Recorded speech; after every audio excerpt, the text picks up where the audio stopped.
अब यहाँ इजराइल में एक साथ दो युद्ध चल रहे हैं। एक में हमें इतनी बार बॉम्ब शेल्टर में भेजा है कि हम गिन भी नहीं सकते, और दूसरा हमारे मोबाइल फोन के अंदर हो रहा है, और ये भी उतना ही खतरनाक हो सकता है। तो और जानकारी के लिए अब मेरे साथ जुड़ रहे हैं ओरी सीगल, जो साइबर सुरक्षा कंपनी साइवर के सह संस्थापक और सीईओ हैं।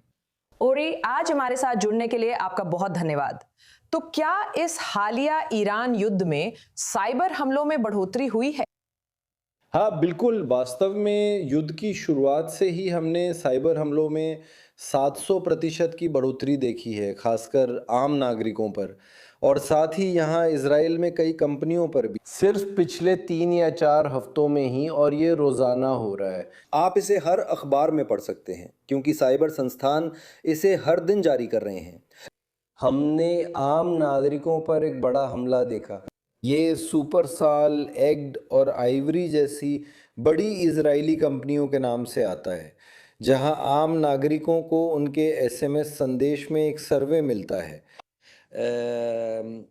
ये बहुत असली लगता है, क्योंकि इसका बहुत असर होता है और बहुत से लोग इसका जवाब देते हैं, लेकिन ये एक बहुत ही खतरनाक फिशिंग अभियान है।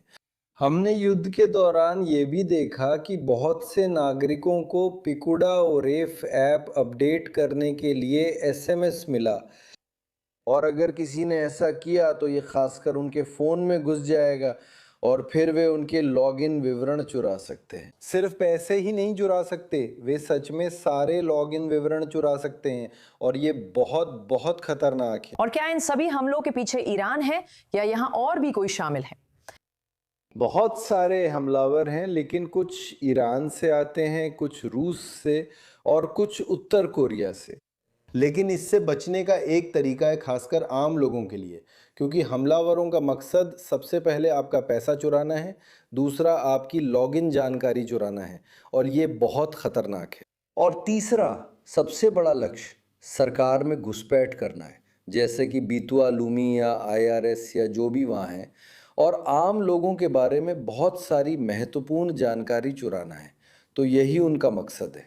लेकिन एआई और एलएलएम्स के बढ़ने की वजह से हमलावरों के लिए ये करना बहुत आसान हो गया है, और जो हमने पिछले कुछ हफ्तों में यहाँ देखा वो आम नागरिकों पर एक बड़ा हमला है। लेकिन आपकी कंपनी इन हमलों को कैसे रोक सकती है?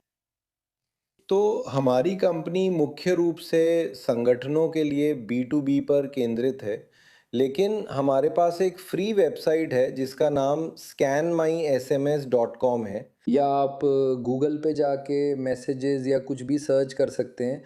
ये आपको इस वेबसाइट पे ले जाएगा। ये पूरी तरह से फ्री है, और आपको बस इतना करना है कि जो भी मैसेज आपको मिले उसे फॉरवर्ड या कॉपी करके वेबसाइट पर डाल दें। वहाँ हमारे पास 2 बॉट्स हैं, एक व्हाट्सएप और एक टेलीग्राम के लिए, जो आपके फ़ोन में कॉन्टैक्ट्स जैसे हैं। कोई भी मैसेज जो आपको मिले, आपको बस उसे वहाँ डालना है, चेक करना है, और पलक झपकते ही ये आपको बता देगा कि वो सुरक्षित है, इस्तेमाल करने लायक है, या फिर संदिग्ध या खतरनाक है। और अगर ये एक खतरनाक मैसेज है तो उसे छूना भी मत। अब क्योंकि हम इजरायली साइबर संस्थान के साथ मिलकर काम कर रहे हैं, ऐसा कोई भी खतरनाक मैसेज सीधे उनके पास चला जाता है, और वे जानते हैं कि उसका कैसे ध्यान रखना है। ओरी सीगल, सह संस्थापक और सीईओ साइबर, आज हमारे साथ जुड़ने के लिए धन्यवाद। मुझे आमंत्रित करने के लिए धन्यवाद।